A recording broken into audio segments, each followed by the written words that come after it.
Assalamualaikum warahmatullahi wabarakatuh. Alhamdulillah rabbil alamin, hamdal hamidin, hamdal mustaghfirin, hamdan yuafi ni'amahu yukafi'u mazidaha, ma ba'du. Para guru, ya, kawan-kawan, sahabat-sahabat, sahibul bait, Buya dan Umi, keluarga besar, semoga dalam ridha Allah Subhanahu wa taala. Insya Allah malam ini, masih ada ekonya ya, dok, bantu dok ya. Malam ini kita akan mengkaji lanjutan dari pembahasan awal kemarin mengenai manusia dicipta dari tanah, tapi ruh dihembuskan dari Allah. Dan kita sudah menyebutkan ayatnya sebelumnya, surat Shad ya, ayat 71 72. Dan ini jelas sekali bahwa Allah membedakan antara sisi luar manusia dengan sisi batin manusia ya. Sisi luar manusia kita sebut zahir, disebutkan dalam ayat 71, Inni khaliqun basharan min tin. Surat Shad ayat 71. Ini untuk merefresh yang sebelumnya, barangkali kemarin ada yang tidak datang ya. Sungguh aku mencipta atau pencipta bashar, manusia, dari tanah. Jadi ini penting sekali untuk muqaddimah kita. Allah mengatakan Khaliq ya. Khaliq mencipta. Siapa yang dicipta? Bashar. Wah, nama Pak Kiai ini.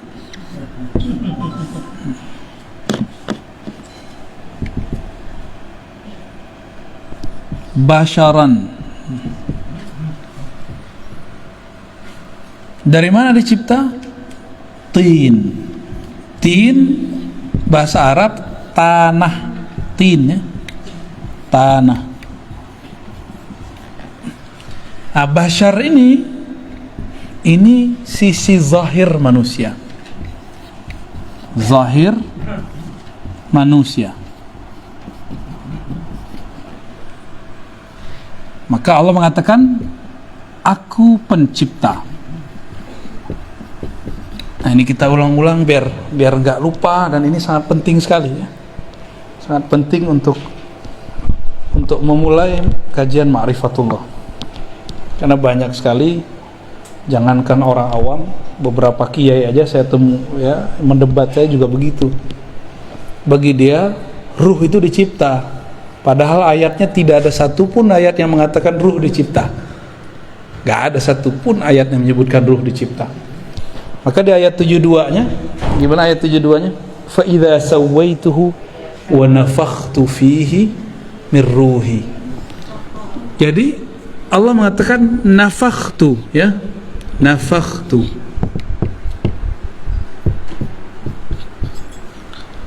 Apa arti nafakhtu? Aku tiup.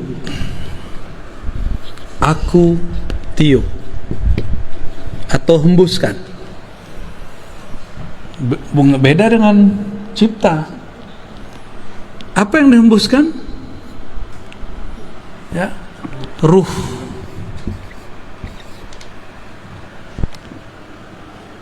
Nah, ruh ini dihembus. Nah, inilah sisi lain dari manusia yang kita sebut batin. Batin manusia.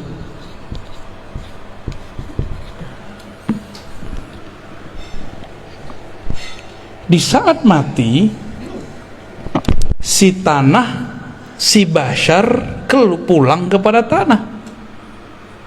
Sedangkan ruh, dia harus berpulang kepada sumbernya. Sumbernya siapa? Enggak, bukan Khalik. Khalik tanah. Coba baca ayatnya, ayat 72. Nafakhtu fihi min ruhi. Aku hembuskan. Nah, min di sini diperdebatkan ulama, nih minnya artinya apa? Sebagian kah? Dari kah? Apakah minnya mim ibtida? Mim ibtida itu dimulai dari ruhku, berasal dari rohku, atau artinya aku tiupkan sebagian dari rohku. Nah itu jadi masalah tuh, ya. Nah, dan saya udah jelaskan sebelumnya, ada yang kita sebut dengan haikalul ma'arif, haikal ma'arif. Yang pertama masih ingat, ahad zatullah, Ahmad ruhullah, Muhammad habibullah, Al-Mahdi khalifatullah. Oke. Kalau dizikirkan tiap hari itu, terus ditutup baca Fatihah, Al-Fatihah gitu, ya. Coba perhatiin yang nomor 2, Ahmad ruhullah. Ini jawabannya nih. Aku hembuskan dari rohku. Rohku, aku siapa? Allah. Maka kalau kita lengkapi ruhullah. Ruhullah siapa tadi? Ahmad. Jadi yang disebut ruhku itu Ahmad.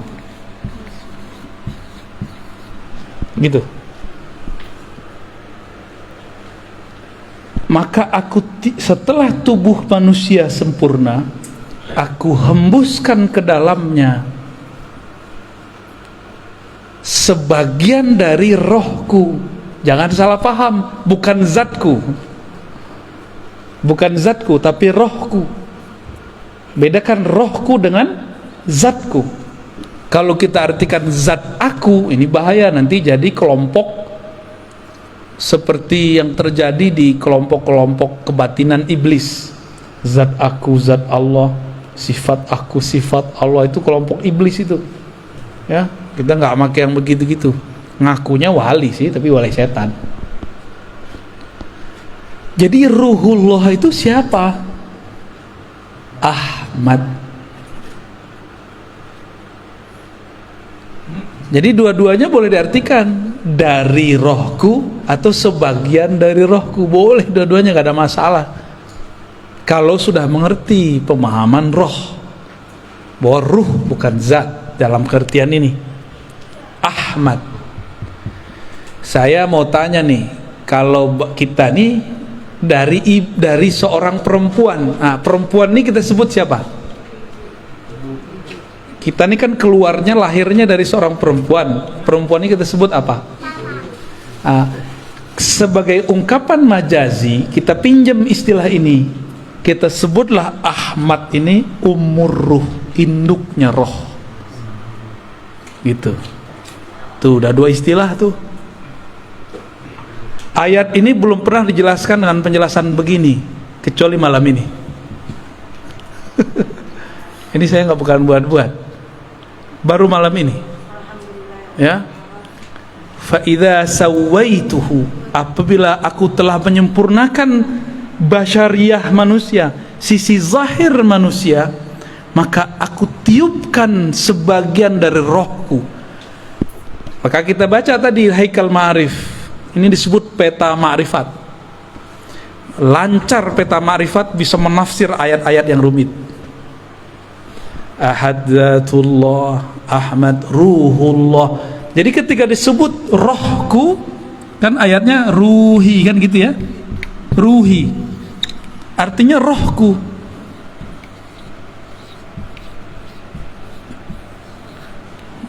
Banyak yang salah paham, dikira rohku itu zatku. Mereka takut kalau nanti orang ngomong di dalam diri kita ada zat Allah. Bukan, ini beda. Nabi Isa aja kita sebut ruhullah, benar gak? Ruhullah Isa itu ruhullah juz'i namanya, ruhullah sughra, roh kecil. Sedangkan yang kubro Ahmad. Bahkan ini disebut ar-ruh al-akbar, roh yang agung, yang paling besar. Karena ialah tiupan pertama Allah. Dari Ahmad inilah, ya. Ini saya hapus ya. Udah connect kan ini? Boleh dihapus nih Mancung. Jadi Allah yang Ahad meniupkan pertama kali rohnya ini bernama Ahmad. Dari Ahmad inilah kemudian kita muncul, roh kita dari situ. Nah nih, coba kita lihat dulu. Berarti judulnya bukan Al-Baqarah 30, berarti masih As-Sod 7172. Ya, lanjutan. Ahad. Masih ingat ya, Ahad. Allah yang Maha Ahad, yang Maha Esa, menghembuskan apa? Ahmad. Maka sang Ahmad ini boleh kita buat ilustrasi, ya. Kita buat ilustrasi. Ini boleh kita hapus ya. Ahmad ini ada sisi zahirnya, ada sisi batinnya. Ahmad itu ruh Allah. Maka kita nyebutnya dari apa? Ahmad Ruhullah.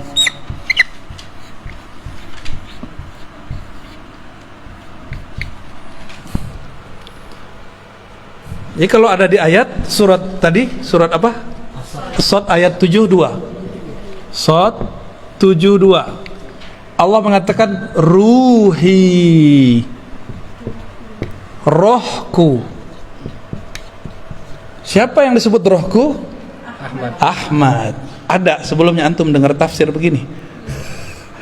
Dan ini bukan tafsir bid'ah. Ini cuma tafsir yang selama ini tersimpan belum dikeluarkan. Beruntung nih rumah Buya nih. Ya, berarti ada wali di rumah ini nih. Ya.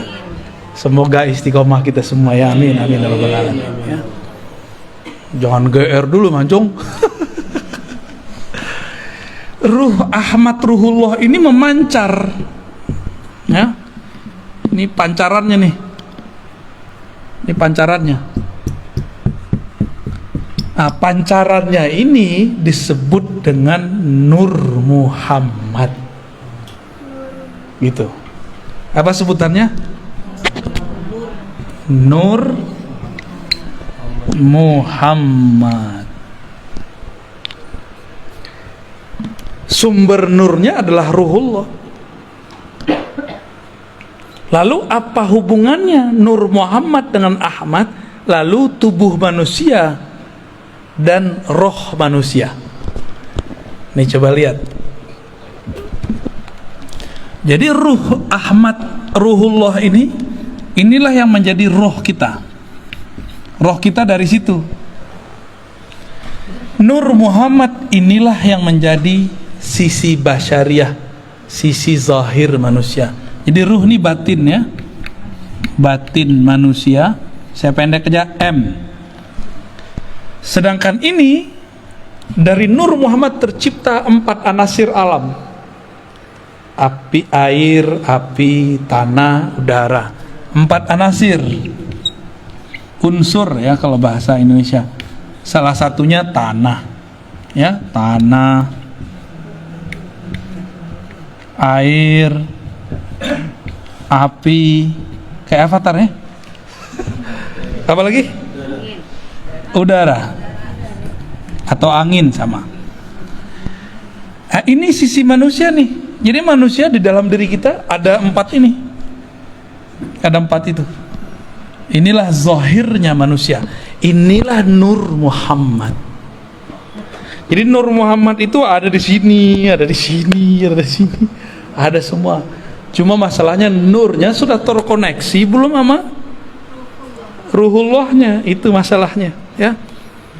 Koneksi ini yang harus dibangun ya. Mana hidupnya? Udah hidup ya? Oh, oke. Nah, jadi Ruhullah ini sebagai sumber daripada Nur Muhammad Nur, karena dari nur ini terpancarlah, terciptalah. Ini dia. Dengan apa Allah menciptakan yang 4 ini? Pakai kun. Ya. Kun fayakun. Kalau roh Ahmad Ruhullah nggak pakai kun, pakai hembusan. Apa bunyi hembusannya? Itu rahasia. Nanti kalau ada waktu kita buka lagi. Ya. Belum boleh disampaikan sekarang, ya. Nanti jadi fitnah. Ngarang-ngarang apa lagi nih Ar-Razi nih, kata orang, ya. Dongeng mulu. Emang ini dongeng? Emang begini dongeng? Ada nggak orang bisa ngedongeng begini? Saya bayar. Ya. Kalau ini dongeng silakan ulang. Ya, kalau bisa ngedongeng dengan ini. Ini bukan dongeng. Ya, ini kalau dalam ilmu tafsir disebut tafsir isyari, tafsir isyarat. Jadi tafsir itu ada 3. Tafsir bil ma'thur, riwayat. Di dalam Sahih Bukhari, Sahih Muslim begini. Ada tafsir tadi bil ma'thur, sekarang bil ma'qul, dengan akal. Nggak ada penjelasannya di riwayat-riwayat hadis, maka kita coba gunakan akal kita untuk menyentuh maknanya.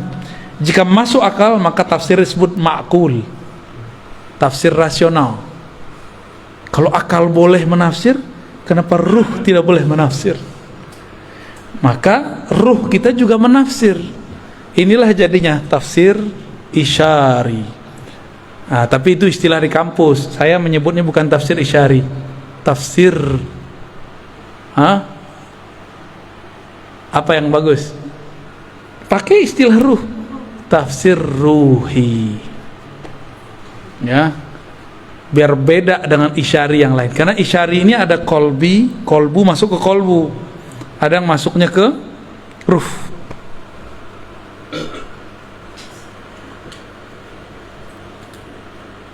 Pancarannya ini banyak. Berapa banyak kemarin? 124.000.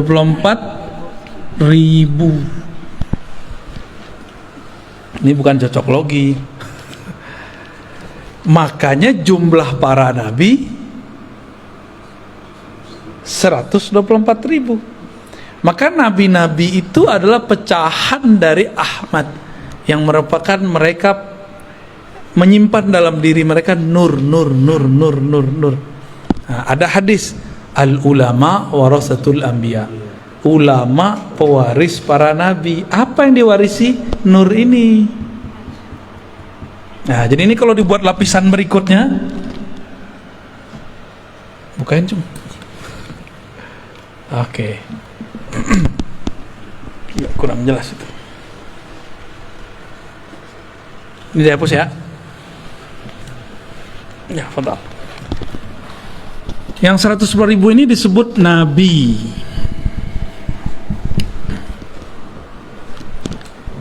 Ini punya pewaris. Ada lagi pewarisnya. Ya. Ini cuma pewarisnya disebut ulama. Ulama yang mana? Apakah semua ulama? Ulama yang mewarisi nur Muhammad di dalam dirinya. Nur itu artinya sesuatu yang terang, yang membuat dia punya pandangan ke depan, sehingga disebut Nur Muhammad. Dia tahu jalan hidupnya kemana, dia tahu jalan pulang, dia tahu jalan kemana. Itu orang kalau punya nur. Ulama yang mana? Bukan yang bergelar doktor, ya. Gelar doktor saya bukan gelar Nur Muhammad. Ya. Oh, saya di pesantren. Bukan pesantren, emang Nabi nyantri? Emang sahabat Nabi nyantri belajar nahwu shorof? Enggak. Ulama yang mana? Maka ulama ini ditafsirkan lewat surat Fatir ayat 28. Coba buka Fatir 28.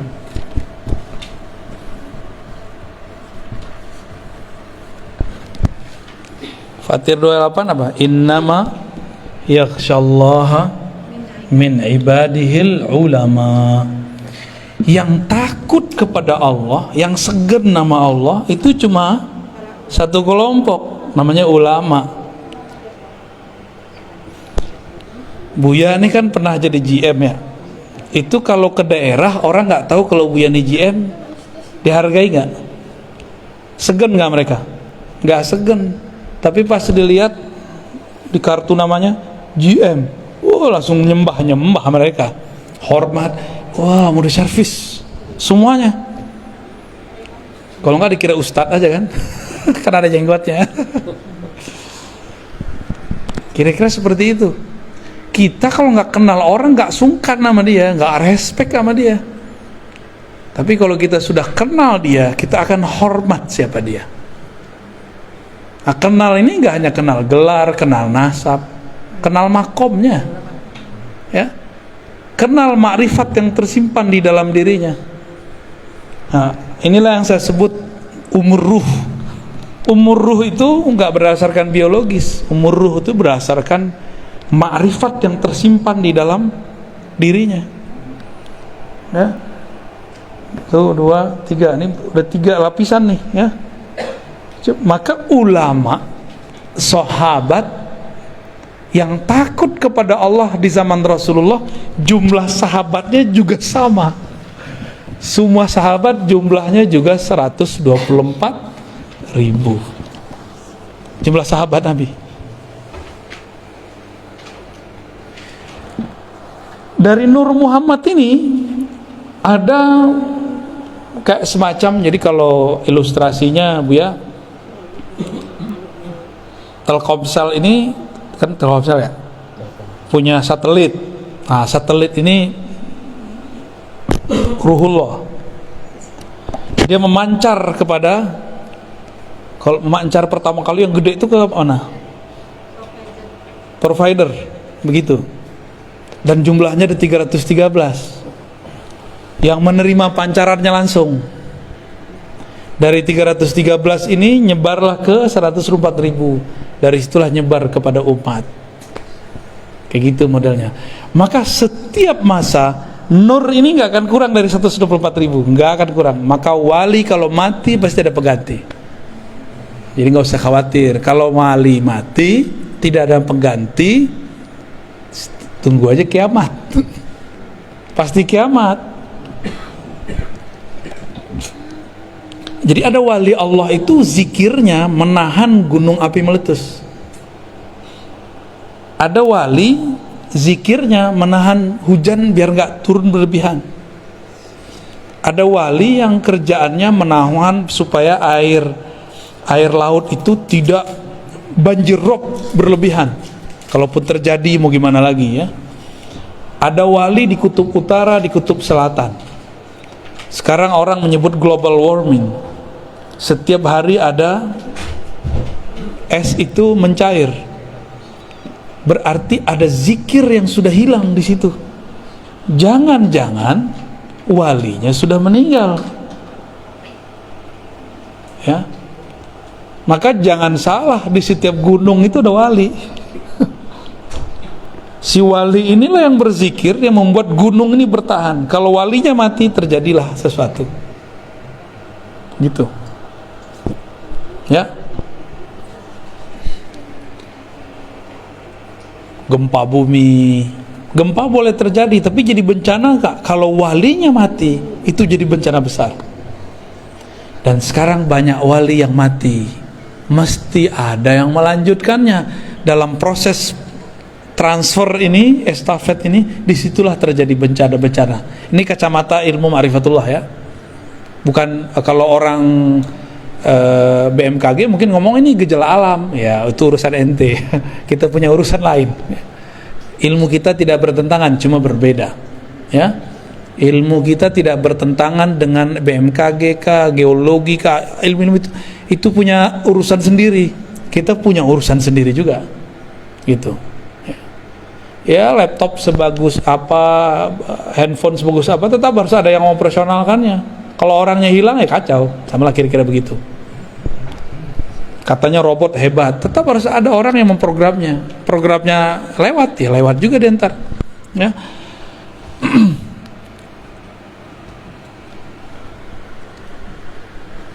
Rata-rata kajian-kajian ma'rifat sebelum ini berhenti sampai di Nur Muhammad. Dulu ada di Kalimantan, Abah Gurus kumpul, sudah mulai masuk ke bagian-bagian ini Ahmad, tapi baru masuk di bagian huruf. Ahmad, ahadiyatullah al-jariyah fil asma wa sifat, hayatul alam, mim malikud darain, dal dawamul ubudiyah. Beliau sudah sampai masuk ke sampai rahasia huruf Ahmad. Itu udah bagus sekali. Bayangkan di zaman saat-saat itu beliau sudah mengupas kajian yang sangat luar biasa. Kita bersyukur ada wali-wali kayak beliau. Dan saya juga bersyukur sekali ketika hati rindu mau menyebut-nyebut beliau dan ingin ziarah, tahu-tahu ada jalan, kami baru pulang dari sana. Ya. Dan ketemu orang-orang murid-murid beliau yang Masya Allah orangnya itu udah kayak keluarga aja ya. Kayak keluarga datang ke sana. Kajian-kajian mengenai ma'rifatullah yang sudah mulai dibuka oleh Abah Guru itu sampai kepada ilmu huruf. Ilmu huruf itu penting sekali. Di dalam kitab Khatmul Aulia dulu sebelum ada sesuatu lah, saya sering mengkaji kitab itu di ribat kita di sini, nggak jauh. Bahwa ciri-ciri Khatmul Aulia, penutup para wali, puncak para wali, itu ada 4 ilmunya. Ditulis di kitab itu. Beliau ahli hadis dan juga ghaus di zamannya. Kutubul ghaus, jadi bukan hanya kutub aja. Beliau mengatakan ilmu pertama ilmul bad'i, ilmu tentang awal asal muasal alam, ilmu tentang asrar alam, gitu. Maka orang ini kalau ngelihat kita, dia bisa lihat nasab kita ke belakang, baik nasab jasad basyariyah atau nasab ruh atau nasab nur. Jadi ada 3 nasab: jasad, bin binti binti, ada nur dulu, nur, lalu ada ruh. Jadi kita ini bisa bagi ntar nih ya. Ada satu lagi di luar. Nah ini karena bukan bagian dari ma'rifatullah, saya nggak masukin tentang nasab jasad, saya nggak masukin. Jadi ketika ada dalam Al-Quran, pada hari kiamat setiap orang dipanggil dengan induknya. Nah dia nginduk ke siapa nih? Induk ke jasad, nginduk ke ulama. Ini torikot nih di sini nih, ya belajar torikot di sini. Atau nginduk kepada nur. Ini Khidriyah di sini, ya. Jadi orang kalau cerita tarekat Khidriyah, ini di sini mainnya dia, di Nur Muhammad. Karena Nabi Allah Khidir itu pecahannya Nur Muhammad yang paling bertahan sampai sekarang. Ya, jasadnya, ruhnya masih ada. Cuma karena orang banyak orang nggak mengerti adab. Kalau nggak tahu bilang aja sih nggak tahu, ya nggak pernah ketemu Nabi Khidir bukan berarti Nabi Khidir nggak ada. Ente nggak tahu Nabi Khidir ada, jangan bilang dia nggak ada gitu. Ini orang-orang ini suul adab bener-bener. Ya, Nabi Khidir nggak usah pakai Nabi Khidir deh. Ashabul Kahfi masih ingat? Ashabul Kahfi tidur berapa tahun? 315 309 tahun. Makan nggak? Minum nggak? Wajahnya jadi tua nggak? Enggak. Saya mau tanya, ada nggak dalil yang menyebutkan Ashabul Kahfi mati?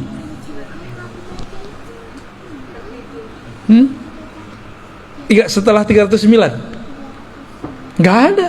Dia tidur lagi.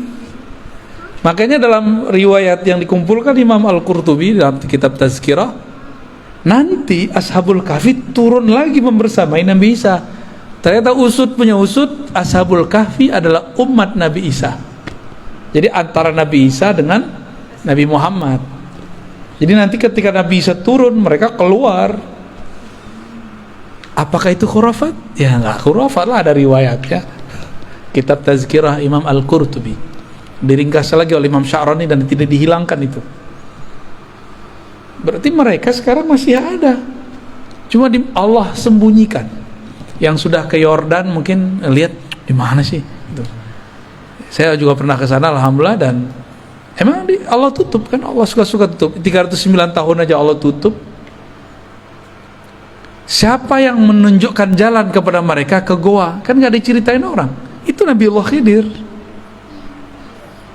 Nabiullah Khidir yang bimbing mereka ke sana. Diajarin cara supaya nutupin gua biar nggak ketahuan. Itu ilmu Nabi Khidir semua. Nah ini nih ilmunya di sini nih, ilmu Nur Muhammad. Nabi Isa dalam surat As-Saff ayat 6 ya, mengabarkan, aku akan memberi kabar kalian kedatangan seorang nabi di akhir zaman, ismuhu Ahmad. Kok lahirnya Muhammad? Berarti Ahmad nama apa dong? Karena Nabi Isa ruhullah, maka Ahmad itu nama ruh. Ini dah dalil kalau ruh itu punya nama. Nama ruh pertama Ahmad. Coba Ahmad sama Ahad bedanya apa? Coba beda mim doang. Oh, kalau bagi orang ahli huruf ada rahasianya. Nah, tadi empat pencirian wali khatmul aulia. Tadi ilmul bati masa lalu. 2 ilmul maqadir masa depan. Ya. Ilmul bati, ilmul maqadir, apalagi ya? Mitsaq, ilmu mitsaq. Apa arti mitsaq? Mitsaq ini syahadat alam semesta. Jadi kita ini per alam ada syahadatnya, per zaman ada syahadatnya, beda-beda syahadatnya. Syahadat Nabi Isa beda dengan syahadat kita. Syahadat Nabi Adam beda dengan kita. Tapi ada syahadat yang permanen, itu syahadat azaliyah namanya. Ya. Syahadat pada masa sebelum diciptakan alam, itu namanya azali.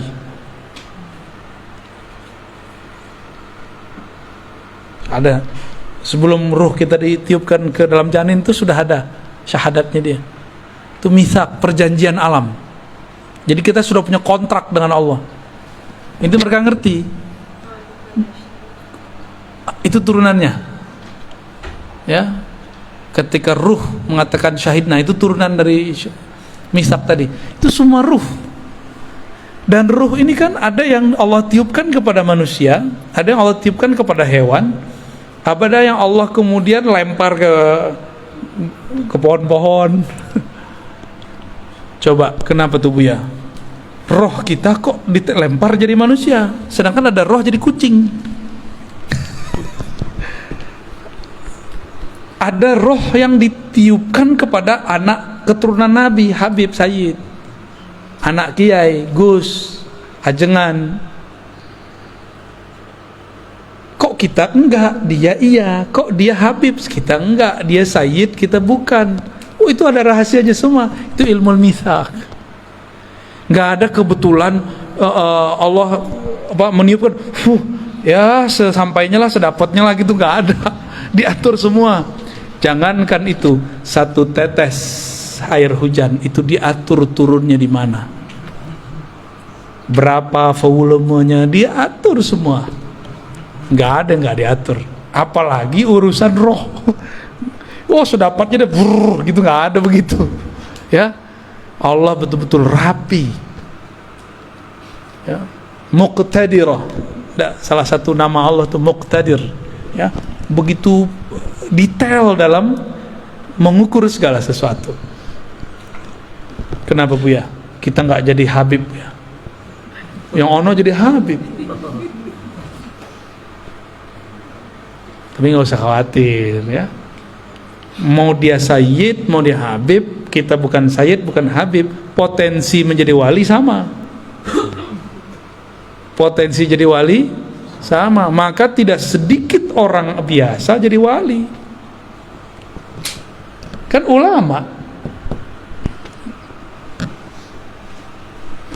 Ini coba lihat, ini kebayang. Nah sekarang coba ganti Ahmad ini, bayangkan seperti Ka'bah.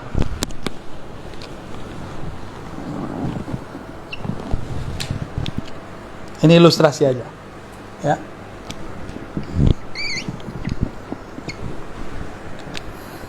Ini ilustrasi, biar paham masa lalu. Kenapa ada satu amalan unik dalam ajaran Islam namanya tawaf? Tawafnya kok ke Ka'bah? Kenapa tawaf di situ? Kok tawafnya ke batu lagi ya? Batu hitam, batu bata. Oh ternyata ada rahasianya. Tubuh tawaf kepada tempat mulia itu, walaupun dia dari tanah, dari batu. Karena ada rahasia di situ. Air Zam-Zam Ka'bah. Ternyata ruh dia juga bertawaf. Tawafnya jasad kepada Ka'bah. Yang disebut haji mabrur kalau ruhnya ikut tawaf. Jika nurnya ikut tawaf. Nah kita ini tercipta dari nur Nabi Muhammad dengan kunnya Allah. Apakah kita mencari siapakah Ahmad itu? Nah, dalam pencarian, inilah yang disebut tawafnya ruh. Kita ini lagi tawaf ini, nggak tahunya lagi nyampe di sudut mana nih, ya? Kan 7 kali kan? Ya, kita ini kan baru mulai kita ngajinya. Baru mulai ngajinya.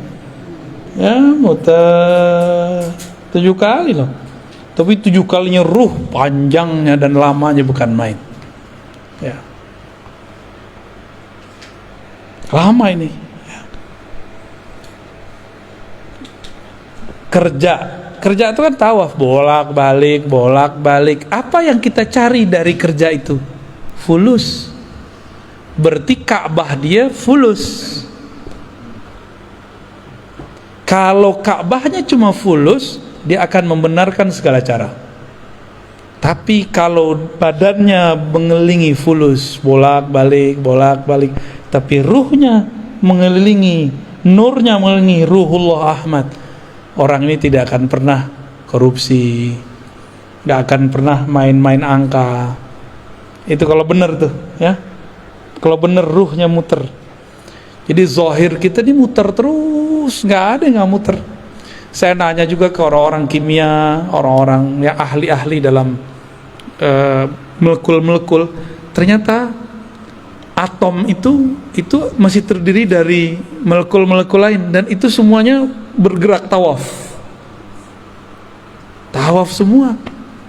Dan ternyata darah kita tawaf di badan, ya, tawaf semua, nggak ada yang nggak tawaf. Ka'bahnya darah, jantung. Ka'bahnya darah, jantung.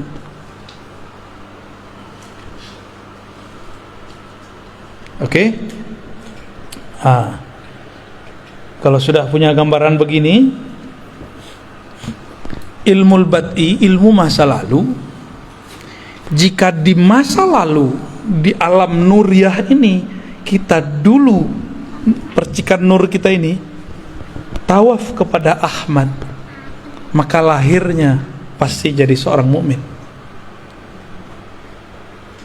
Kalau dia tambah dekat, yang paling dekat 124.000, maka di zaman dulu dia jadi nabi. Setelah Nabi Muhammad dia bukan jadi nabi, dia jadi wali. Gitu.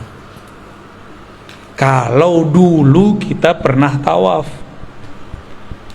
Ada lagi, dia memandang. Jadi nur ini memandang kepada Ahmad, terus dia mengatakan, wow, indah sekali.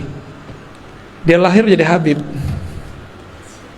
Itulah sejarah kenapa Habib terlahir sebagai Habib. Jadi nggak ada yang cocok logi dan nggak ada yang terjadi begitu saja. Semuanya terjadi karena mengulang aja itu. Udah selesai tawafnya di sana, dia masuk lagi ke alam baru. Kita lagi tawaf ini, lagi tawaf semua ini. Selesai masuk lagi ke alam barzakh, tawaf lagi di sana. Selesai masuk lagi ke padang mahsyar. Di padang mahsyar, Ka'bahnya bukan Ka'bah ini, kembali kepada yang punya Ahmad ini, namanya Muhammad. Maka semua orang mencari Nabi Muhammad, tawaf lagi. Begitulah terus mencari syafaat. Nah, nanti semua orang hatta Nabi Ibrahim nyari Nabi Muhammad. Ya. Maka bernamalah Nabi Muhammad itu Al-Fatih. Karena Nabi Ibrahim membuka pintu surga nggak bisa, balik lagi. Siapa yang bisa pintu? Muhammad. Maka disebut Muhammad Al-Fatih lima ughliq wal khatim lima sabaq. Ya. Itu ijazahnya minta ke Pak Kiai itu ya. Ya, salawat Al-Fatih.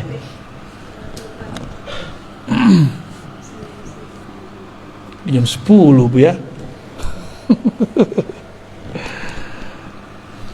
Gimana? Tanya jawab atau lanjut? Lanjut tidur.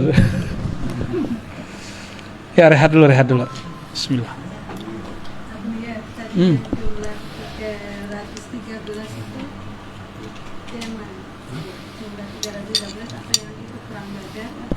Betul. Bagus. Dari 124.000 nur ini ada 313 nur yang paling besar. Yang 313 yang dulu bertawaf dan itu menjadi barisan ring pertama Ahmad. Nah, yang 313 ini di zaman pra Nabi Muhammad menjadi 313 Rasul. Dari 313 itu yang paling kuat perjuangannya 25. Jadilah 25 para Rasul. Tuh kalau ditulis terus tuh. Coba yang ditulis tuh, Cung. 124.313, gede-gedein tulisannya ke bawah. Dari 313 itu ada 25 yang kemudian sangat luar biasa perjuangannya. Dari 25 ada yang paling penyabar, 5 nabi. Dari 5 itu semua sumber kesabarannya ada dari satu sosok.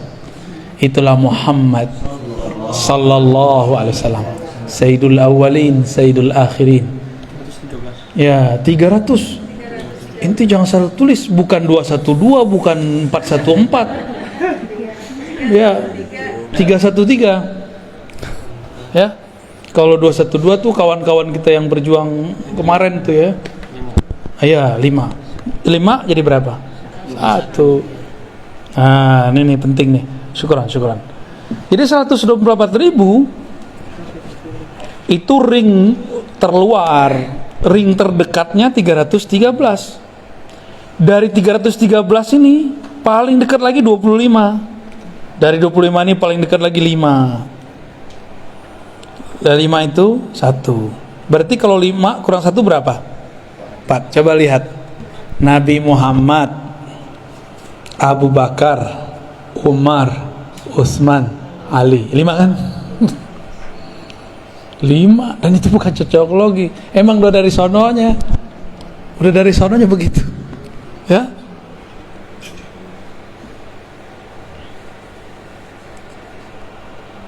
Kalau dulu begitu, di akhir zaman kata Nabi akan ada musuh besar. Para nabi dahulu pun tidak sanggup melawannya, yang sanggup melawan umat Nabi Muhammad. Kira-kira ilmu yang diturunkan zaman sekarang lebih sedikit atau lebih banyak dari zaman dulu? Nabi Musa nggak dapat izin ngelawan musuh besar ini. Nabi Nuh nggak dapat izin. Nabi Sulaiman katanya sempat perang tapi nggak sanggup juga. Sesakti Nabi Sulaiman loh. Nabi Khidir juga nggak sanggup. Nabi Isa itu yang ngecoh Nabi Isa siapa? Yudas Iskariot kan itu adalah penyamaran Samiri, Dajjal. Semua nabi, kata Nabi Muhammad sallallahu alaihi wasallam, anzara qaumah, mengingatkan kaumnya akan ada musuh besar bernama Dajjal.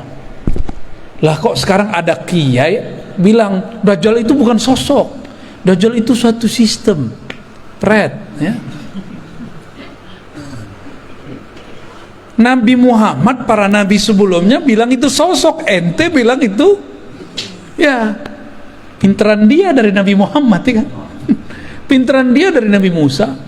Di Quran kan di surat Thaha disebutkan kisahnya tentang Samiri. Dia kan yang disebut Dajjal. Samiri itu nisbat kampungnya, Dajjal itu gelarannya. Yudas Iskariot penyamarannya. Kalau gitu nanti struktur ini akan berulang kembali. Struktur akan berulang kembali. Jadi di sini ada 4 nih ya.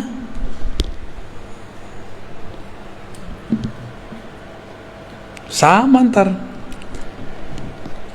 Nabi mengatakan, jika bumi telah dipenuhi dengan ketidakadilan, muliat al-ardu jauran, ya, ketika bumi sudah dipenuhi dengan ketidakadilan, di mana-mana ada kezaliman, ini bukan hanya kezaliman politik dalam negeri loh, ini kezaliman global. Jadi tolong move on, jangan cuma memikirkan masalah pilpres. Itu terlalu cetek mikirin begitu. Ini sudah umat akhir zaman sudah. Kita nggak boleh hanya memikirkan politik satu negeri. Ini sudah besar ini masalahnya. Udah lintas negara, lintas benua. Jika lintas benua terjadi kezaliman, orang nggak salah dikasih virus, zalim nggak? Kita sehat-sehat aja divaksin, masalah nggak? Tapi ya kita ikut aja lah. Udah vaksin kan? Vaksin dong. Vaksin lah ya, biar nggak jadi pakyu. Kecuali nggak mau keluar ya terserah. Kalau saya hampir tiap bulan keluar kota, ya wajib vaksin. Bukan hanya ganti status di Peduli Lindungi, beneran vaksin ini, kita hakon ini. Ini orang nakes aja nunggu saya vaksin, kan lucu. Nunggu Buya dulu katanya. Aduh, kita jadi serba salah deh ya. Kita ikutin main mereka. Mereka makar, Allah juga lebih baik makarnya. Udah sederhana itu. Mungkin lebih banyak yang kita makan ini lebih bahaya daripada vaksin yang disuntikan ya. Makanya badan kita biasa aja. Jadi vaksin nggak ada rasanya, nggak ada efeknya. Kata orang demam, jangan-jangan nggak bekerja lagi di badan kita. Apa kata Nabi? Jika bumi telah dipenuhi oleh ketidakadilan, berarti ada toh otaknya, provokatornya, itulah dia Ad-Dajjal. Dan dia bukan sistem aja, dia si pembuat sistem itu. Kalau ada sistem, masa nggak ada pembuat sistem? Kan orangnya ya, keminter namanya itu, keminter. Ada sistem tapi nggak ada yang membuat, mungkin nggak? Laptop secanggih ini, handphone secanggih ini, nggak ada yang buat, mungkin nggak? Nah ini yang buat handphone segagah ini, nah, siapa otaknya? Orang pasti, bukan robot. Jadi jangan lagi ngomong Dajjal itu sistem saja. Itu sistem iya, orangnya ya sistemnya disebut makar itu. Ada sosoknya. Dan Nabi mengatakan, aku sudah ketemu. Dan sahabat Tamim Ad-Dari juga cerita. Itu sahabat-sahabat yang 4 kan udah ketemu semua. Si fisik loh ketemu secara spiritual. Di perjalanan kan mereka kepada si Dajjal itu. Jika nanti muncul itu, apa kata Nabi? Allah akan bangkitkan seseorang yang ismuhu yuwatiu ismi, namanya sesuai dengan namaku. Nama yang mana? Nama Muhammad apa nama Ahmad? Ahmad. Berarti nama zahirnya, nama KTP-nya bisa jadi bukan Ahmad gitu, tapi nama ruhnya sama. Maksudnya gimana tuh? Jika ada ulama mewarisi 124.000, terus Ahmad siapa yang mewarisi? Pewarisnya belum ada selama berabad-abad, dan inilah abadnya. dialah yang akan mewarisinya. Dialah yang disebut Al-Imam Al-Mahdi. Jadi pewaris Nabi Adam sudah banyak, Nabi Syith sudah banyak, Nabi Nuh sudah banyak, terus, dan itu berputar terus. Tapi pewaris Nabi Muhammad yang mutlak belum ada dari dulu. Ada Al-Ghaus, tapi Al-Ghaus itu cuma wakil-wakilnya aja. Belum bisa mengikuti Nabi Muhammad sesempurna mungkin. Yang sempurna itu nanti hanya Nabiullah Muhammad sallallahu alaihi wasallam. Dajjal itu pinter jadi aktor, ngelakon, pinter makar, pinter konspirasi. Kira-kira Ahmadnya bodoh nggak? Mungkin nggak ngaku-ngaku di YouTube saya Al-Mahdi? Mungkin nggak? Udah banyak loh yang ngaku dia Al-Mahdi, juru Ratu Adil, juru selamat. Udah banyak. Di Pakistan ada, di Jawa ada, di Sunda ada. Kemarin aja dari Serang ada, dari Lampung ada, dari Malaysia ada. Ya salam, sabar dikit kek ya. Main cerita-cerita aja di IG, main cerita-cerita. Yang ngirim-ngirim ke IG saya juga banyak, ngaku saya lah Al-Mahdi. Ternyata pemain game. Cuma karena jidatnya lebar, hidungnya mancung dikit. Macam-macam udah, macam-macam. Karena kita mengenal ilmu ini, yang mewarisi Ahmad itu dialah bernama Al-Mahdi. Al-Mahdi itu gelar, berarti ya Ahmad itu nama dia tuh. Nurnya Muhammad juga, ya. Rabbul Masyriqi wal Maghrib, ya. Si Nur Muhammad itu terbit nurnya di timur dan di barat, ya. Oke. Jadi inilah penjelasan lanjutan daripada surat Shad ayat 72, ya. Dan ini belum selesai loh. Masih ada lanjutannya lagi, ya. Masih ada penjelasan di balik penjelasan. Masih ada rahasia di balik rahasia. Ya. Oke, kira-kira itu. Udah jam 10.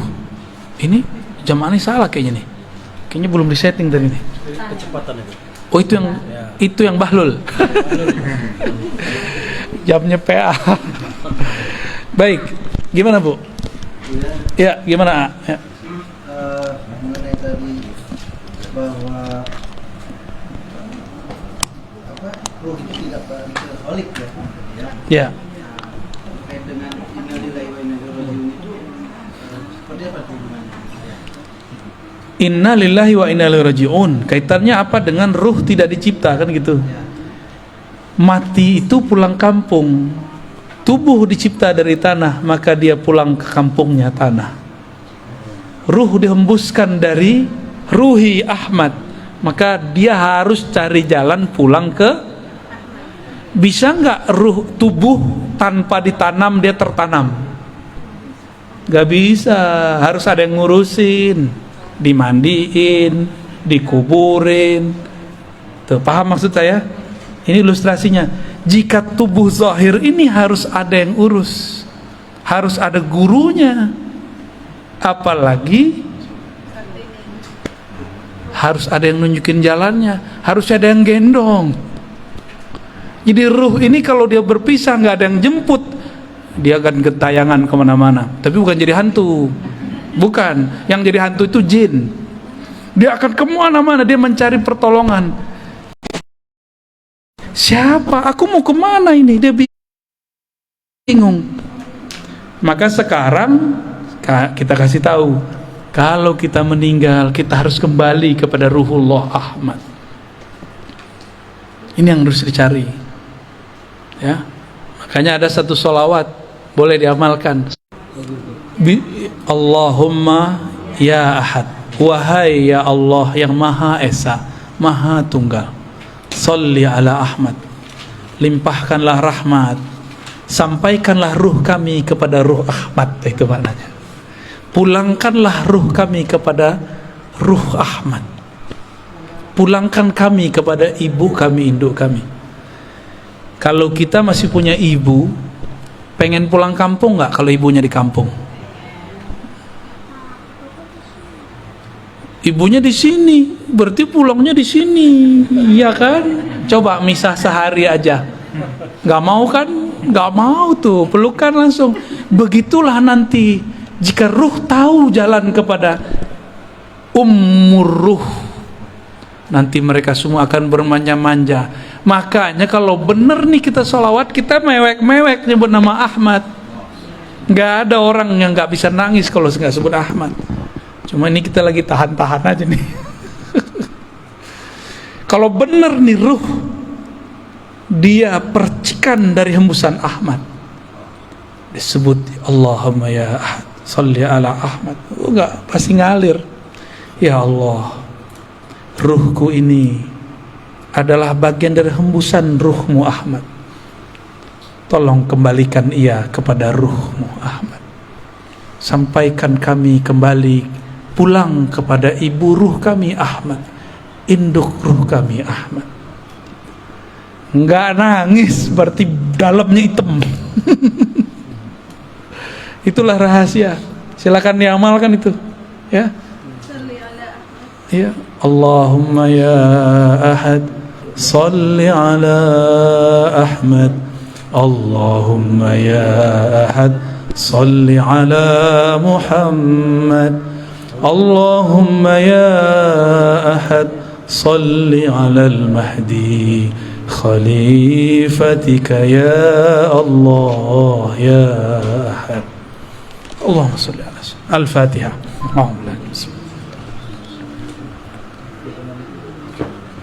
Surat ulang turun. Ya, kira-kira begitu. Ada orang kalau dia mau nangis dia ketawa, yang nggak jadi nangis dia. Atau kalau dia mau nangis dia marah-marah dia. Ada juga, ya. Itu cara aja untuk mengalihkan, namanya iltifat. Cara aja. Kan repot. Guru mau ngajar nangis mulu ya repot semuanya. Ya. Tapi rasakanlah itu. Nah, baca itu kalau bisa pagi atau malam tahajud 100 kali. Nikmati itu bacaannya. Ya Allah yang menghembuskan rohku dari Ahmad, pulangkan ruhku kepada ibu ruhku Ahmad. Maka bernamalah Ahmad itu ruh, induknya roh, ibunya roh. Ini istilah aja ya. Karena sumber kita sebut induk, kita bersumber darinya. Kalau meninggal insya Allah dia tahu jalan pulang kampung, ya. Biasanya dia ada namanya, ya. Seharusnya ada namanya tuh. Maka kalau ada wali yang mengerti nama ini, minta nama kepada dia. Biasanya walinya suka nyamar-nyamar juga. Waduh, berat ujian kita. Karena Dajjal itu suka melakon, memalsukan dirinya menjadi orang baik.